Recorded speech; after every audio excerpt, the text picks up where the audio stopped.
Assalamualaikum warahmatullahi wabarakatuh. Mohon izin memperkenalkan diri. Nama saya Saufi Rahmadiani Tamufiun dari Prodi S1 Keperawatan kelas 2A dengan NIM 2110055.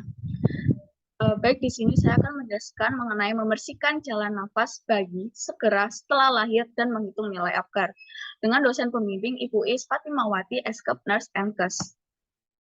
Baik, kalau begitu akan saya mulai.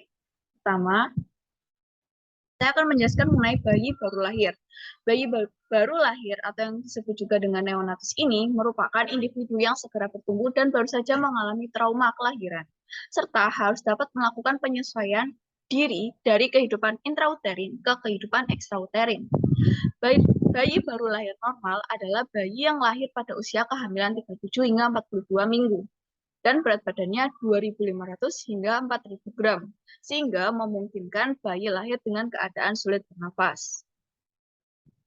Berikut ciri bayi lahir normal. Yang pertama, berat badan lahir 2.500 sampai 4.000 gram.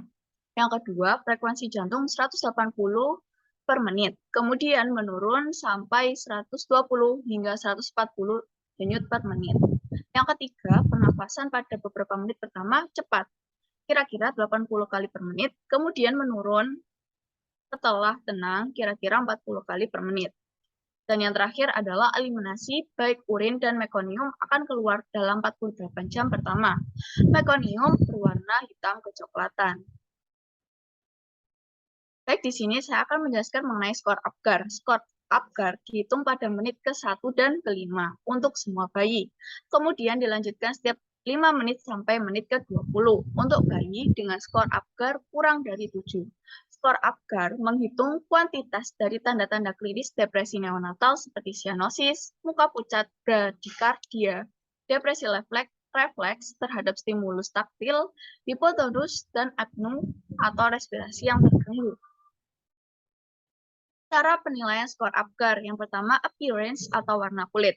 Dokter mengamati warna kulit pada tubuh dan ekstremitas bayi dan memberikan poin sesuai hasil pemeriksaan. Poin yang diberikan adalah yang pertama 2 poin jika warna kulit pink pada tubuh dan ekstremitas. Yang kedua 1 poin jika warna kulit biru pada ekstremitas, warna kulit pink pada tubuh.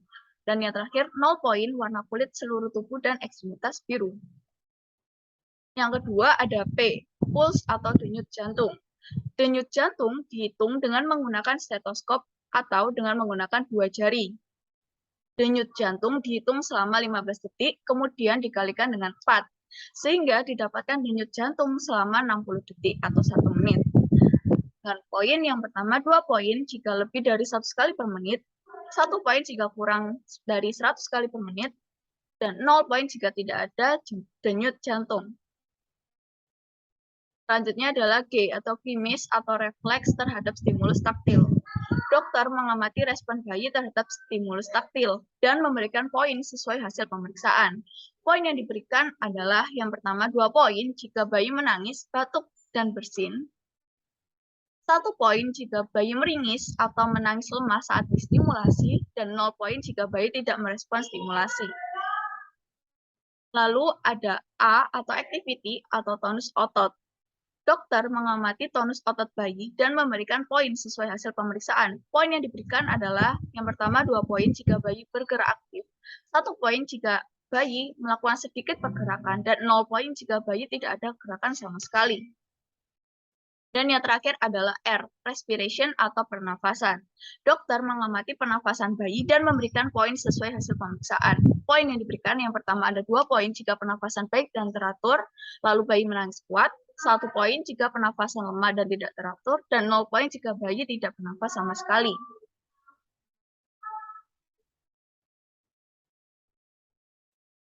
Selanjutnya adalah SOP resusitasi. Langkah pertama, letakkan bayi di bawah pemancar panas yang telah dinyalakan sebelumnya. Yang kedua, letakkan bayi dengan kepala sedikit tengadah atau sedikit ekstensi. Yang ketiga, hisap mulut kemudian hidung. Yang keempat, keringkan tubuh dan kepala dari cairan amnion. Yang kelima, singkirkan kain basah. Keenam, perbaiki posisi kepala bayi agar leher agak tengadah. Selanjutnya adalah dengan melakukan buka jalan nafas. Yang pertama dengan membersihkan mulut dan hidung bayi dengan penghisap. Yang kedua, posisikan bayi terlentang, kepala posisi tengadah dengan melakukan ekstensi yang berlebihan. Jangan melakukan ekstensi yang berlebihan. Yang ketiga, berikan ganjal punggung dengan kain setebal 2,5 cm bila kepala bayi besar atau asipitalnya menonjol.